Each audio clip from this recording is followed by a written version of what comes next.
funding for the re-release of Eyes on the Prize, made possible by the Ford Foundation and the Gilder Foundation.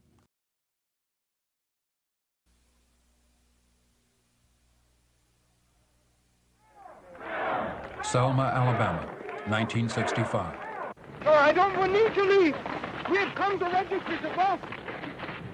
If you can't vote, you ain't free.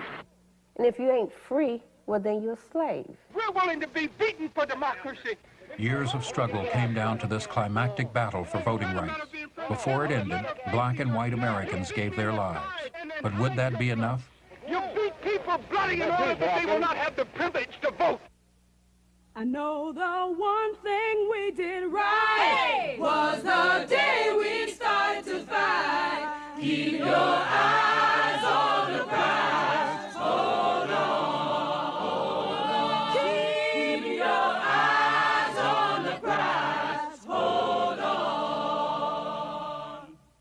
In the areas of the country where the government has proven itself unable and, or unwilling to defend the Negroes when they are being brutally and unjustly attacked, then the Negroes themselves should take whatever steps necessary to defend themselves. To many Americans, black and white, this was their worst nightmare. Race riots in northern cities during the summer of 1964. The civil rights movement was 10 years old. Nonviolence had been the strategy. But could nonviolence work in a society which grew angrier each day? On behalf of the Nobel Committee, to the world, Martin Luther King Jr. had come to symbolize the success of nonviolent strategy. He received the Nobel Peace Prize in December 1964. Diploma and a gold medal. Thank you.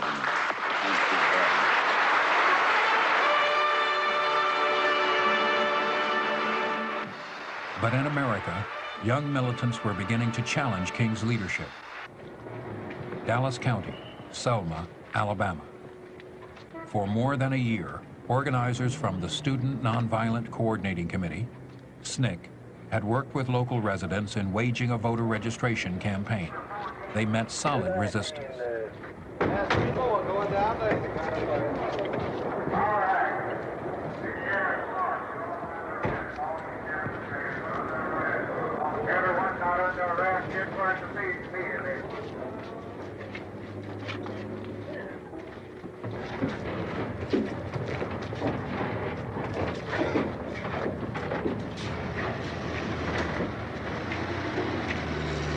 By the end of 1964, SNCC was exhausted with little money to continue.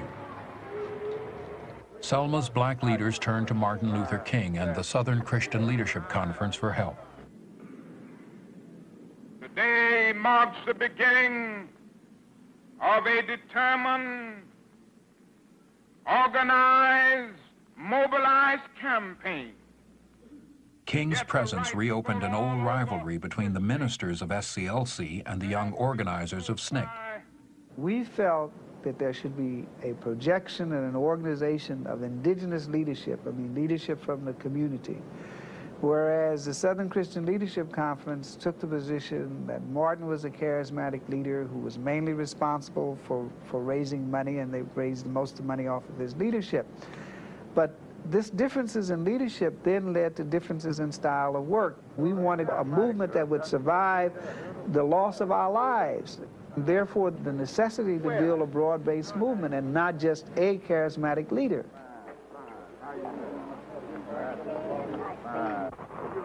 SNCC and SCLC put aside their differences and launched a combined effort on January 18, 1965. The Dallas County Courthouse steps became a dramatic stage as prospective voters lined up for the registrar's office inside. The key actor was Sheriff Jim Clark. You residents of Dallas County, you move back off the sidewalk there. Get on back there. Get on back. Get on back. Move on. Move on. Move on. You get back on the sidewalk. Off the sidewalk. And move back there.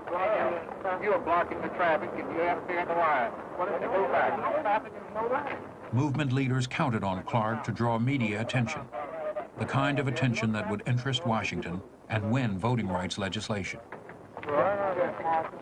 I am a segregationist. I do not believe in biracial committees. Selma's political leaders understood the movement's tactics and were desperate not to get caught in the middle. Mayor Joseph Smitherman and his public safety director Wilson Baker hoped to restrain the volatile Sheriff Clark as he dealt with the demonstrators.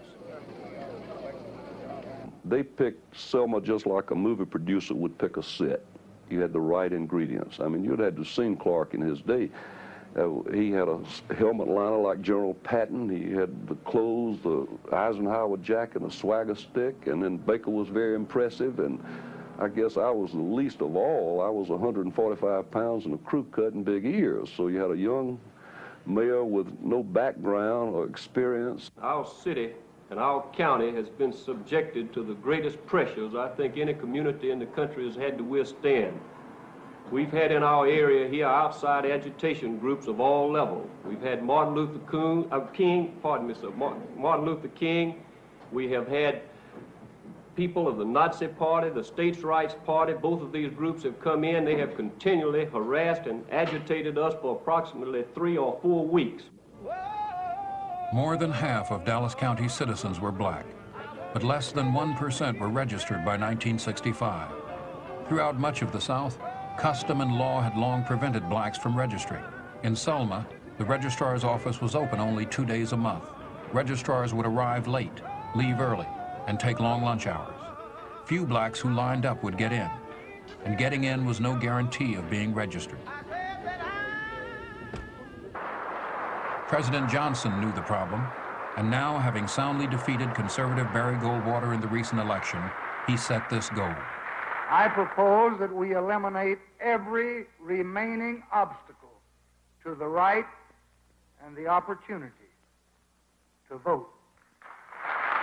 But Johnson's staff had doubts about pushing for more legislation.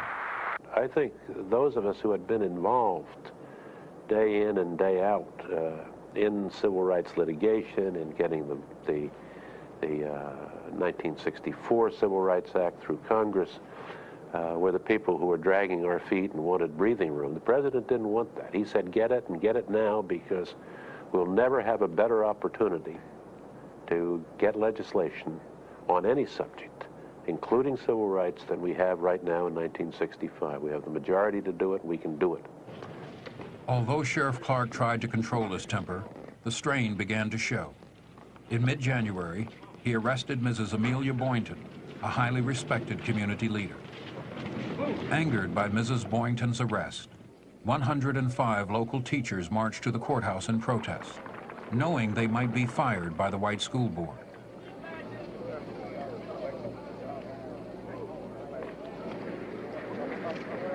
This courthouse is a serious place of business. You seem to think you've taken it for just to be Disneyland or something on parade. Do you have business in the courthouse? We just want to pass. Do you have any business in the courthouse? The only business we have was to come by to the Board of Registers to register. The Board of Registrars is not in session this afternoon, as you were informed. You came down to make a mockery out of this courthouse. We're not going to have it.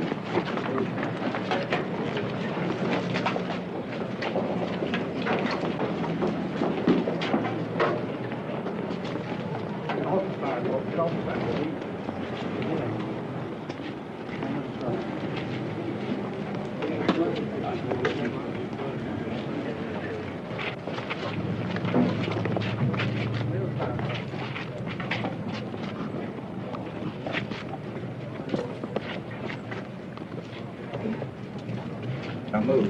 Move.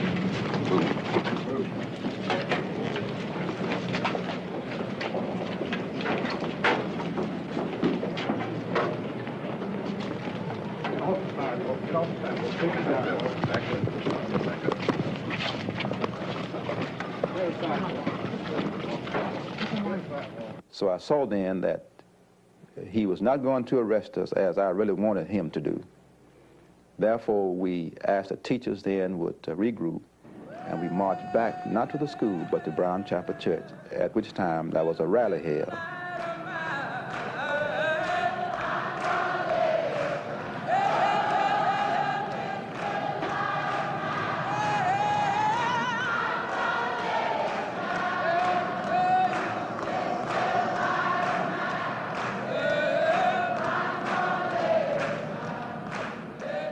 The Teachers' March was the first black middle-class demonstration in Selma.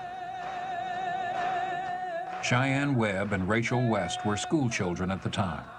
And it was amazing to see how many teachers had participated. I remember vividly on that day when I saw my teachers marching with me, you know, just for the right to vote. And it was, teachers then was somewhat like up in the upper class, you know. People look up to teachers then and look up to preachers. They were somewhat like leaders for us back then. Then the undertakers got a group and they marched. The beauticians got a group, they marched.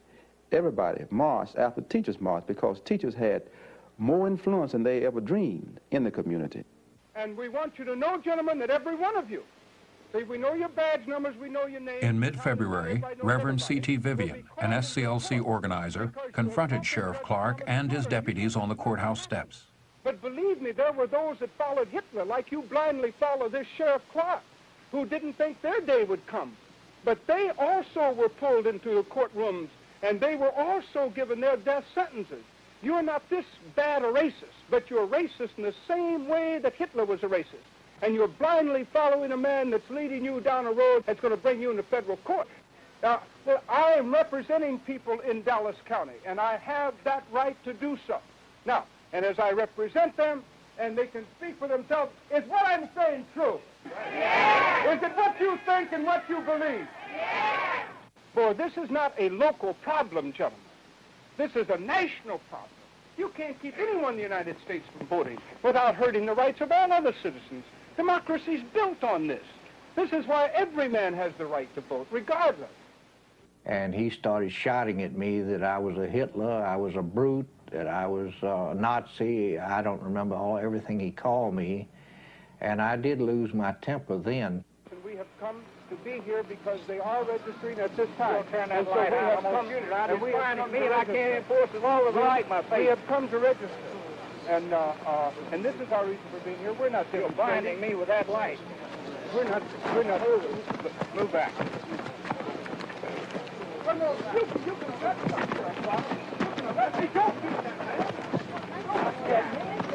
Don't keep that man out.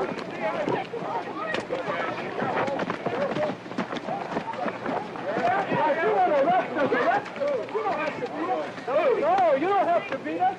I don't remember even hitting him, but I went to the doctor and got an x-ray and found out I had a linear fracture and a finger on my left hand.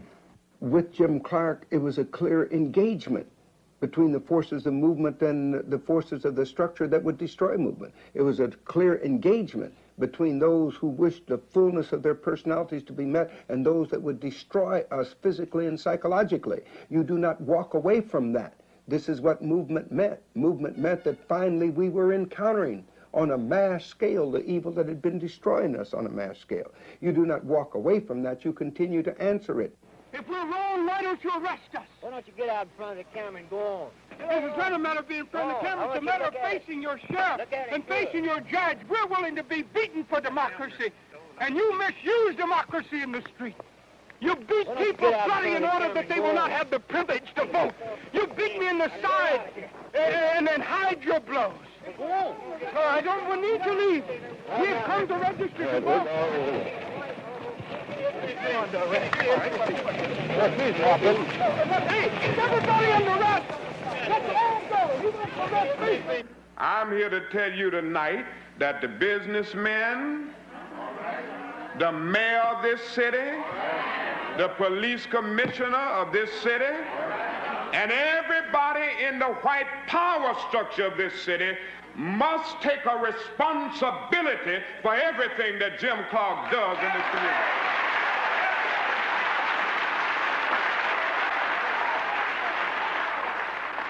It's time for us to say to these men that if you don't do something about it, we will have no alternative but to engage in broader and more drastic forms of civil disobedience in order to bring the attention of the nation to this whole issue in Selma, Alabama.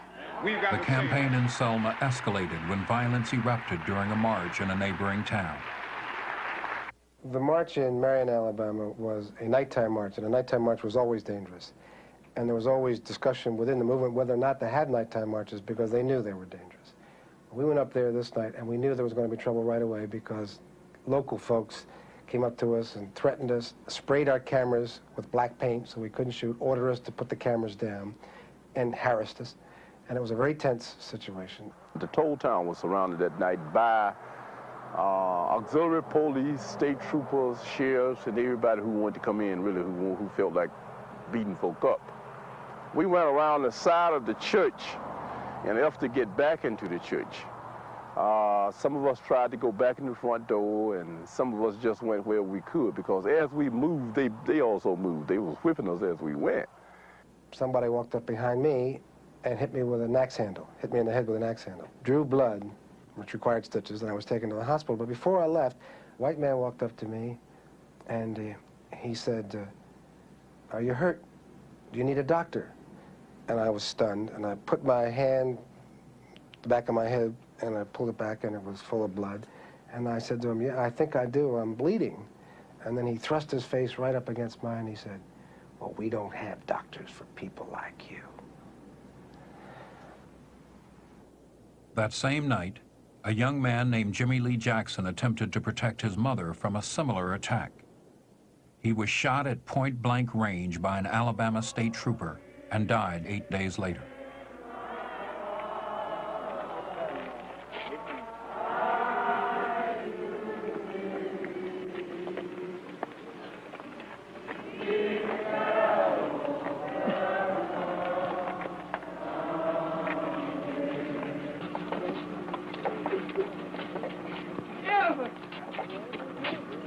He was murdered by the irresponsibility of every politician from governors on down who has fed his constituents the stale bread of hatred and the spoiled meat of racism.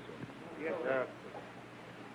He was murdered by the timidity of a federal government that can spend millions of dollars a day to keep troops in South Vietnam and cannot protect the lives of its own citizens seeking the right to vote.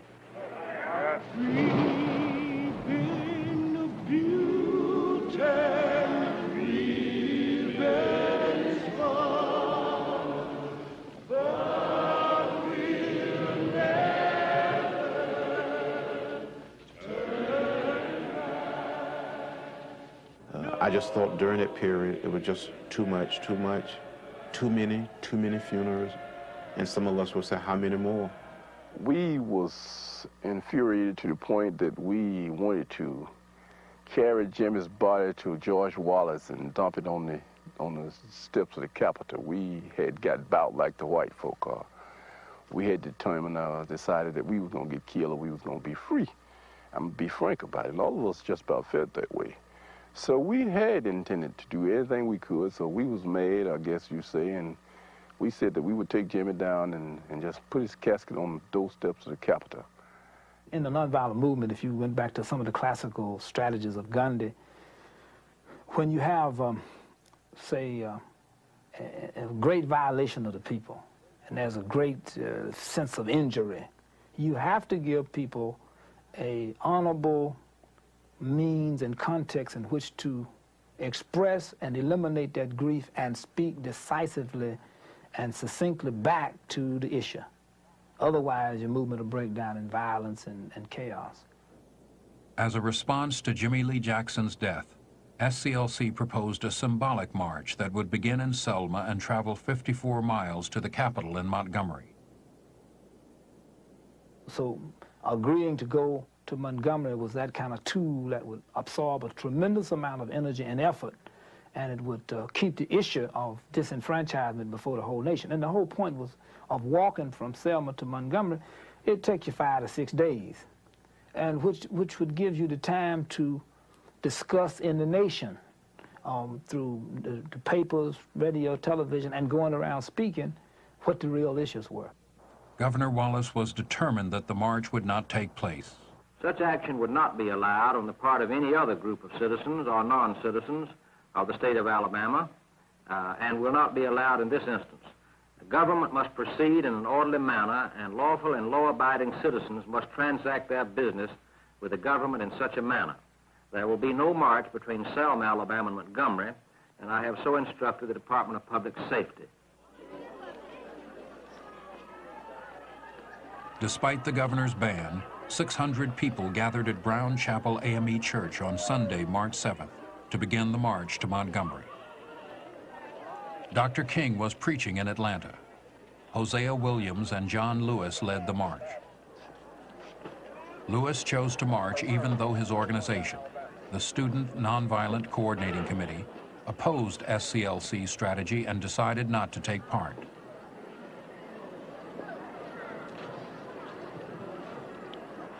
Surprisingly, as they walked through the center of town, there were no police in sight.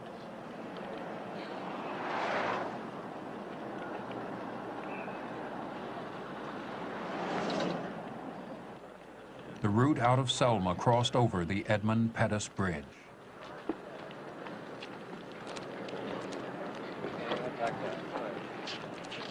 Cheyenne and I went to the Edmund-Pettus Bridge. There where I turned around and left Cheyenne. Simply because I'm telling you, I was afraid.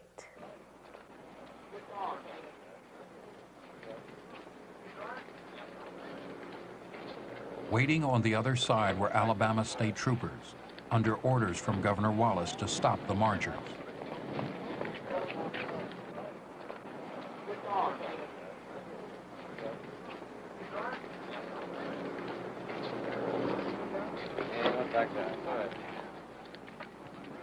Clark's posse was on the sidelines.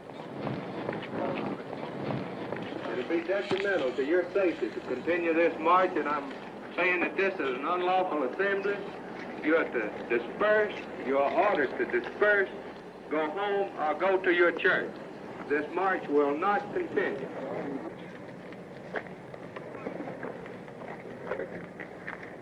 Is that clear to you? I've got nothing further to say to you.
All I could remember was outbursts of tear gas. And I saw people being beaten, and I began to just try to run home as fast as I could. And as I began to run home, I saw horses behind me, and I will never forget a freedom fighter picked me up, Hosea Williams. And I told him to put me down. He wasn't running fast enough. And I ran, and I ran, and I ran. We were about 2 blocks away from the bridge, and we went back to try to help people back. But the police were riding along on horseback, beating people, and the tear gas was so thick you couldn't get to where people were in need of help. And so we really had to turn the church into a hospital just to get people back to their senses. And it was a horrible 2 or 3 hours.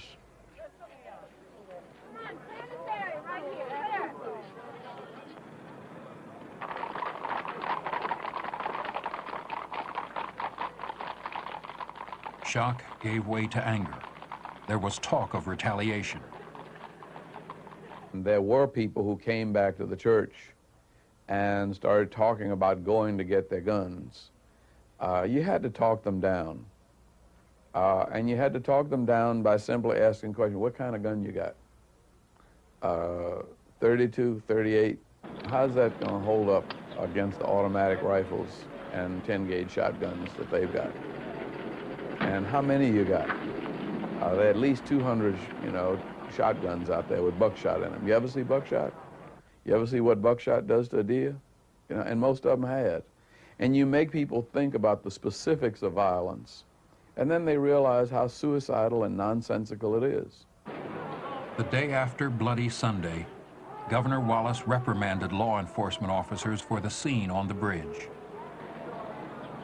It was something that happened that enraged me, because I didn't intend for it to happen that way. But I didn't want them to get beyond that point where there were some people that told me there might be some violence. Sunday night, the television networks broke into regular programming to show these scenes to a national audience. ABC interrupted its primetime movie, Judgment at Nuremberg, a film about Nazi war crimes. When that beating happened at the foot of the bridge, it looked like a war. That went all over the country. And then the wrath of the nation came down on us. Governor Wallace had made clear his intention to prevent this march on the grounds of public safety and danger on the highways. And while we knew there would be a confrontation, state and local law enforcement officials were prepared for major disorder. We had no reason to believe that local law enforcement officials would set upon nonviolent and peaceful citizens in the way in which they did. On prior occasions, this has not occurred. Shame on you, George Wallace, for the wet ropes that bruise the muscles, for the bullwhips that cut the flesh, for the clubs that broke the bones, and for the tear gas that seared the eyes and the nose and the nostrils and the lungs and choked people into insensibility. This is not the American way. When this happened at Selma, and I saw it on television, to me it expanded beyond civil rights, beyond whether you vote or where you sit in a restaurant or in a cafe or on planes or trains or buses. It became a matter of human life, and it became an issue that transcended any of those we're voting on, became bigger than that. After the beating on the bridge, we immediately sent out a call for our friends. We didn't think we could count on police protection. People said we should send in the National Guard. We didn't think that they would send in the National Guard to protect black people. And so we sent out a call to people of goodwill.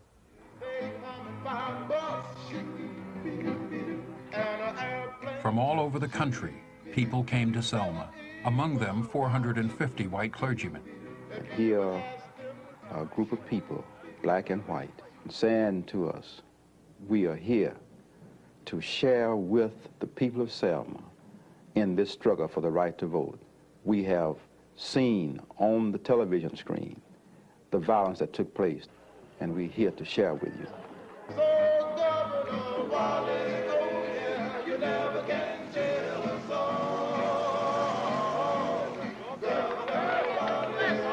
And you could feel a change in the atmosphere, a spirit of inspiration, motivation, and seemingly hope coming back into the eyes and into the minds of these people, and then renewed commitment to the nonviolent method. They planned to march on Tuesday, but President Johnson wanted them to wait until they could be sure there would be no violence. In Montgomery, another Johnson, federal judge Frank Johnson, banned the march pending a hearing. Dr. King had never violated a federal order, but there was increasing pressure to march. especially from SNCC. My name is James Foreman. I'm the Executive Secretary of Student Nonviolence Coordinating Committee. The SCLC ministers left the decision about marching to King. The young members of SNCC, angered by Sunday's attack, wanted to be sure King wouldn't back down. You know, federal injunctions and court injunctions have been handed down in the past, and it's really people here have to make up their minds and make certain decisions themselves about what it is that they want to do. There was private disagreement, but public unity. Well, there's no disagreement between SNCC and SCLC, and that's not, that's not an issue here. The announcement was made to the people in the audience that the march that Tuesday would go forward, all right?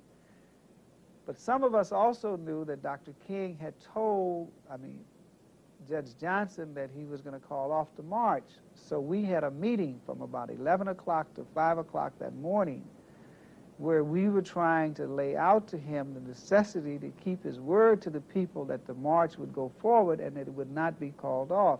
We have no alternative but to keep moving with determination.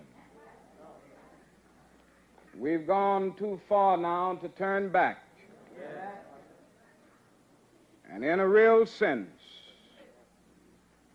we are moving and we cannot afford to stop because Alabama and because our nation has a date with destiny.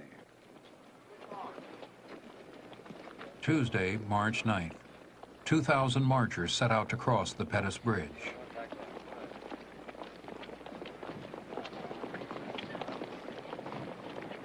This time, there were politicians, labor and church leaders, members of SNCC, the widow of a U.S. senator, and a few Southern whites. They were side by side with those who had been beaten 2 days earlier.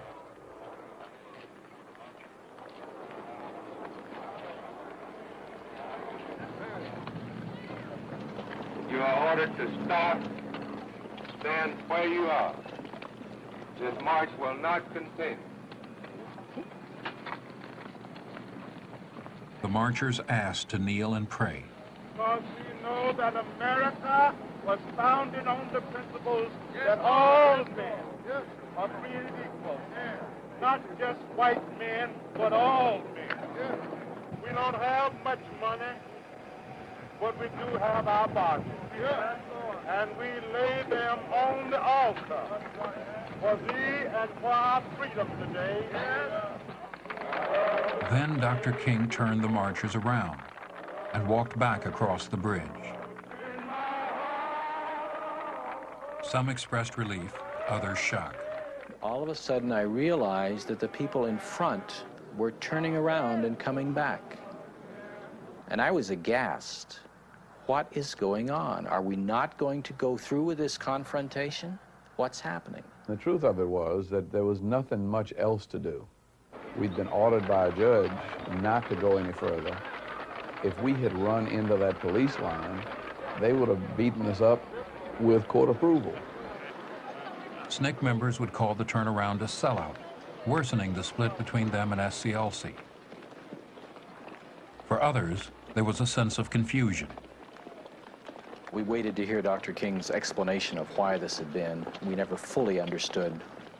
But what we did understand, his saying, as many of you as can, could you stay a few more days? Could you remain? Well, most of us had come without even a toothbrush because we thought it was a one-day event. But nevertheless, a number of us decided to stay, I among them. Later that evening, Reverend Miller, along with ministers Clark Olson and James Reeb, were returning from dinner.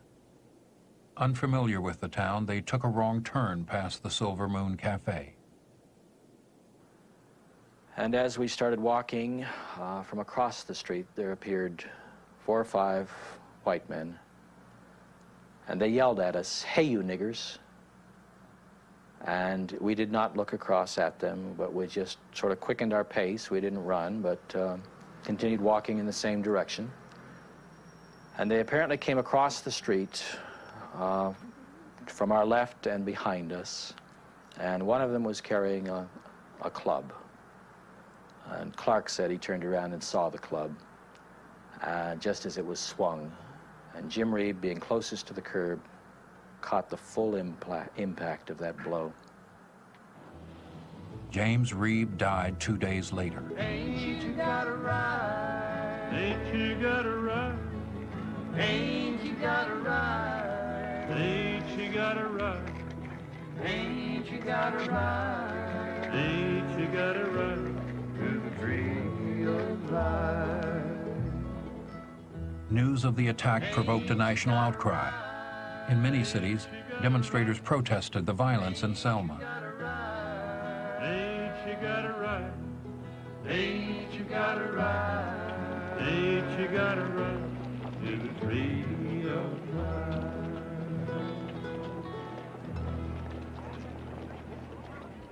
Some blacks were angry that the death of a white minister stirred a nation that had ignored the death of Jimmy Lee Jackson. What it seemed to me is that the movement itself is playing into the hands of racism. Because what you want is a nation to be upset when anybody is killed, and especially when one of us is killed. You understand? So it just played into the hands of racism, and it's almost like, you know, for this to be recognized, a white person must be killed. Well, what are you saying? When the police barricaded the area around Brown Chapel, SNCC withdrew from the Selma campaign in frustration. The barricades were to keep hostile whites out, the protesters in. One group, led by Jimmy Webb, broke free of the barricades. They were stopped by Clark's men.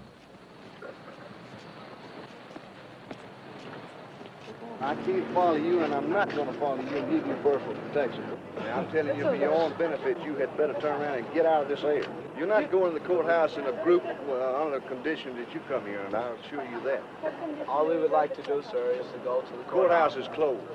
There's no business there on We don't Saturday. want to go in the courthouse. All we want to do is go to the lawn of the courthouse, kneel in prayer, and we'll gladly return. You take your prayers back to your church. That's the proper place to pray. Sir, I'm sure that God will hear your prayer just as well down there as it will up here, but you're not going on this courthouse alone. Sir, whenever there are men who are in sinful conditions, prayer should be uttered wherever they are. Well, why don't you pray where you are? Go back down there and pray. You think you're lily white? You think you're not sinful? No. Well, then go back to your church and pray. Well, sir, can we pray together, you and I? You do your praying. I do mine, big boy. You don't pray for me. I don't want you to pray for me. Well, will you pray for us? Because I don't think your prayers get above your head. Well, will you pray for us? No, I'm not going to pray for you.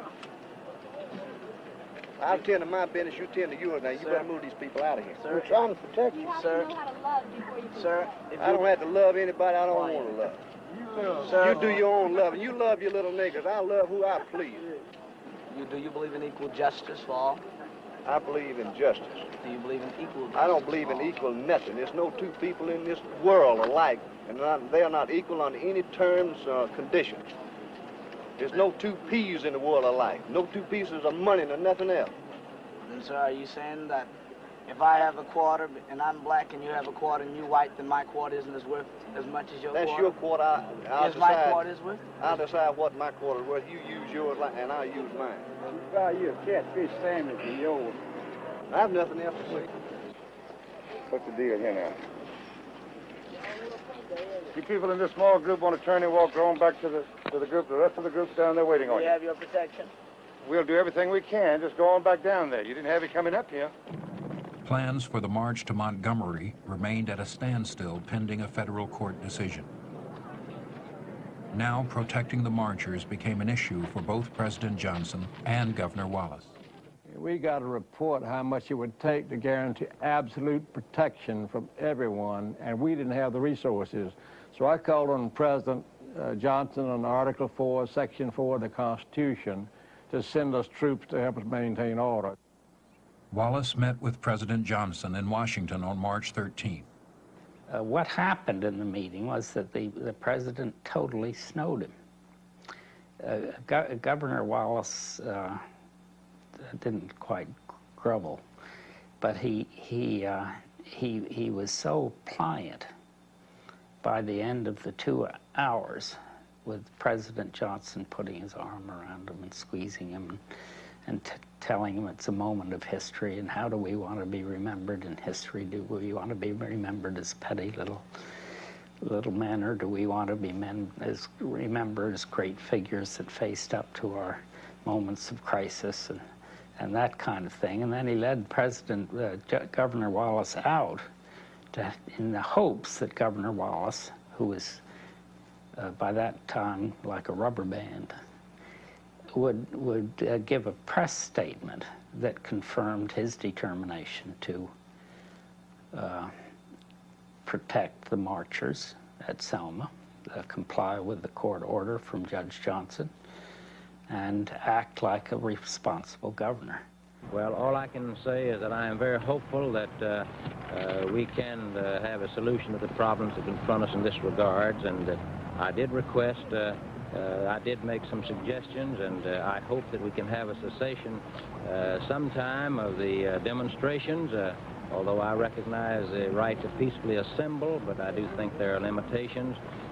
But that's all for the moment. Can you tell us, Governor, what the President... Governor Wallace still refused to pay for protecting the marchers.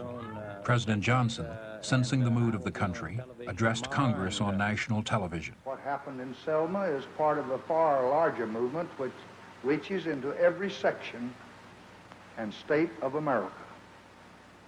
It is 8 days after Bloody Sunday, 4 days after Reeb's death, the president asked for a comprehensive voting rights bill and astonished the nation by using the words of the movement.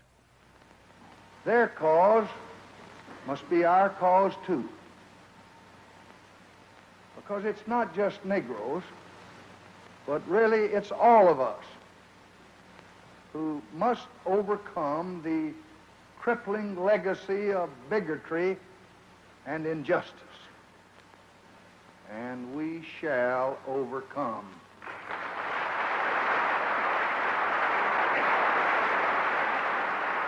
Lyndon Johnson came on, the late president, and said, "We shall overcome."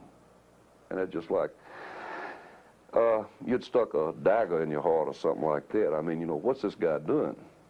And, you know, you had respect for your country. The South's very patriotic, but it just destroyed everything you'd been allegedly fighting for.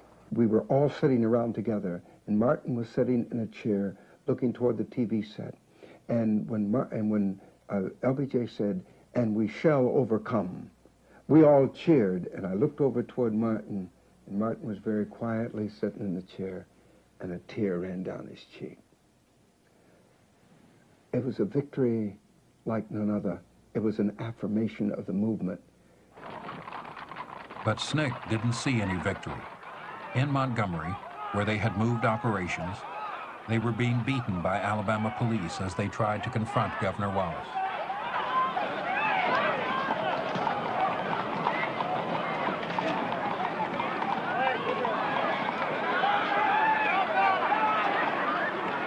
That's overhead. Oh!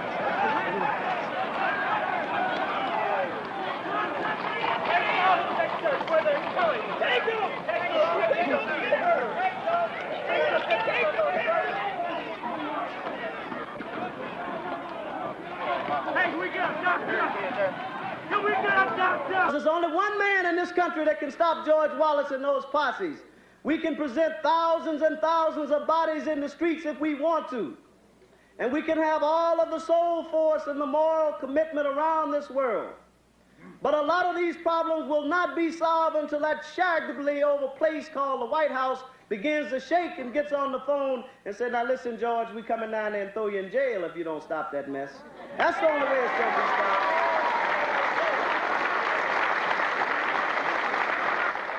It's not just the sheriff of this county or the mayor or the police commissioner or George Wallace. This problem goes to the very bottom of the United States. And you know, I said it today and I will say it again. If we can't sit at the table, let's knock the legs off. Excuse me. There are points that we agree on, and there are still points that we must negotiate before we come to a final resolution of the problem. Martin Luther King tried to calm the situation in Montgomery while waiting, still, for the court decision on the march. Pull it back. Let me give you this statement, which I think will come Get the mic down. As an expression of deep joy to all of us, Judge Johnson has just ruled that we have a legal and constitutional right to march from Selma to Montgomery. The judge's action cleared the way for the march, but Governor Wallace still refused to provide the necessary protection. So President Johnson federalized the Alabama National Guard. Sunday, March 21st. Only 62 days after the campaign began, 3,200 people gathered at Brown Chapel Church for the journey to Montgomery.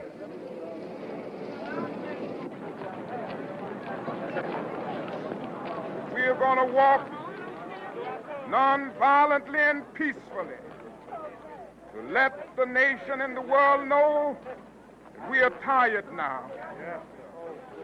We've lived with slavery and segregation 345 years. We waited a long time for freedom. We are trying to remind the nation of the urgency of the moment.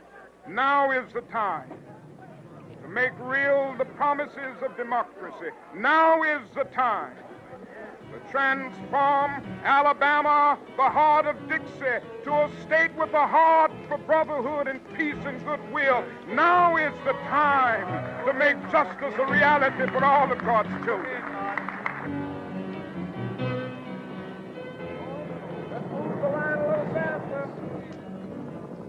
We're marching on to freedom land.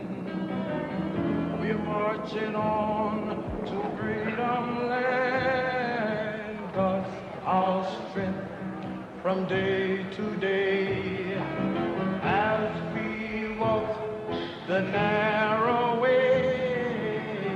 We're going forward. We're going forward.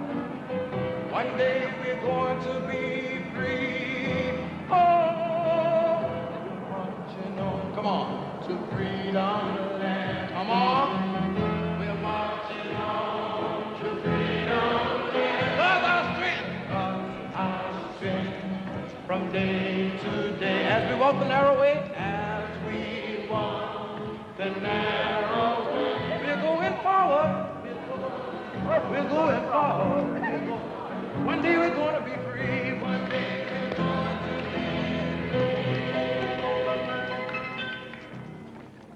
Do you have any feelings about this march? No, I'm glad to get rid of the ones that are leaving, but I wish they'd come back and get the rest of them. Darling, how you doing? Glad to see you. Wonderful. Wonderful. Why are you marching? So we can be free and just, and so other people can be free, and so troopers can't hit no one. All right. I'm from Kansas City, Missouri, and I've answered a call for the Interracial Council there in Kansas City to join the march here. These ideals that have been expressed here by all the people have been mine for a long time. I've had an opportunity to do something about it now. Well, Hollywood, California. I'm an actor, and I just decided I've got to come. I've got to see what it's all about, and I feel very deeply about the situation. And for the first time, I realize what the Negro position is, because here I am called a white nigger. Pick 'em up and lay 'em down. Right, right. Pick 'em up and lay 'em down. Right, right. Pick 'em up and lay 'em down. Right, right. The Alabama National Guard, under federal direction, kept the hecklers at a distance and checked for bombs. Right, right. I put blisters on the street. Right. 11 miles outside Selma, the marchers left Dallas County and came into neighboring Lowndes County. Settled in my feet. Right, right. I got blisters on my feet. Right, right. Make me want. While in Lowndes County, some SNCC members seized the opportunity to do some organizing of their own. Right, right. Make me want to skip a beat. Right, right. We were against the march. I, too, was against it. But again, I said it was a fait accompli. We couldn't stop it King was going to have it, and there was no way to stop it. So all you had to do now is make a positive out of a negative. What I did was when it entered Lowndes County, I would seek out all the people from Lowndes County who came to the march. I would get them, write down their names, record it, their addresses, and tell them, you know, listen, we're going to stay in Lowndes County, we're not just going to pass through. They'd be excited to hear that. So the Black Panther Party was built off of the mobilization that King sprout out inside of Lowndes County, and he did us a perfect job. Did the rain come down? Right, right. Lord, I thought I would have drowned. Right, right. Oh, the mud sure was deep. Right. As they approached Montgomery, SCLC heard of a plot against Martin Luther King's life, but King refused to leave the march. Right, right. That's why we're moving in a creep. Right, right. Martin always wore the good preacher blue suit, and I figured since we couldn't stop him from marching, we just had to kind of believe that it was true when white folks said we all look alike. So everybody that was about Martin's size and had on a blue suit, I put in the front of the line with him. And we all just lined up, but there were some very important people who felt as though they were being pushed back. But all of the preachers loved a chance to get up front in the front line with Martin Luther King. But I don't think to this day most of them know why they were up there. We're marching on the freedom land. 54 miles and 5 days marching. They were now 25,000 strong. As we travel the narrow way, to me, there was never a march like this one before. There hadn't been one since. It was a sense of community moving there. And as you walk, you saw people coming, waving, bringing you food or bringing you something to drink. You saw the power of the most powerful country on the face of the earth. In the euphoria of the moment, no one could know the traditional civil rights movement would never again be the same. The fragile coalition that had shaped the movement for so long was coming to an end. It was a great moment to go back to Montgomery because, you see, for us, it was returning to Montgomery after 10 years.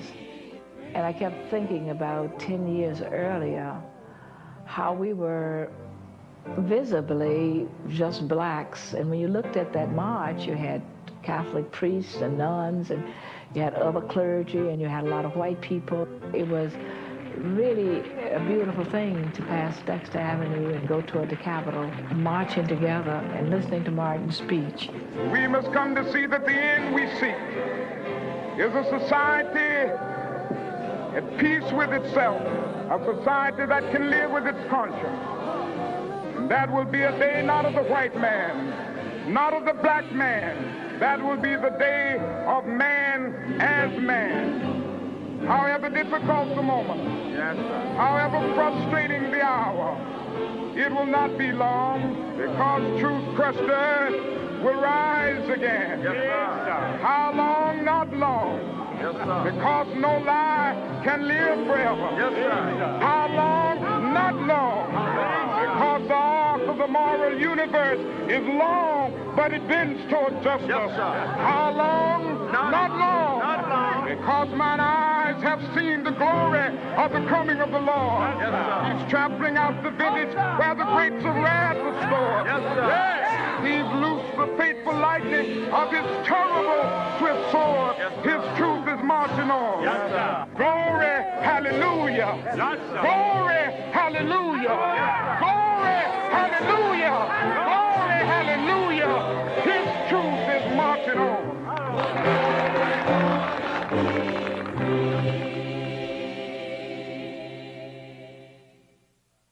That night, Viola Liuzzo, a white housewife from Michigan, was murdered by Klansmen as she transported marchers back to Selma. President Johnson signed the Voting Rights Bill into law on August 6, 1965. By the following summer, 9,000 blacks registered to vote in Dallas County. August 11, 5 days after the voting rights bill was signed, the Watts area of Los Angeles, California exploded in racial violence. More than 1,000 people were injured. 34 died. It signaled a new direction for the movement, the next phase of America's civil rights years.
Major funding for American Experience is provided by the Alfred P. Sloan Foundation. National corporate funding is provided by Liberty Mutual and the Scotts Company. American Experience is also made possible by the Corporation for Public Broadcasting and by public television viewers. Funding for the re-release of Eyes on the Prize, made possible by the Ford Foundation and the Gilder Foundation.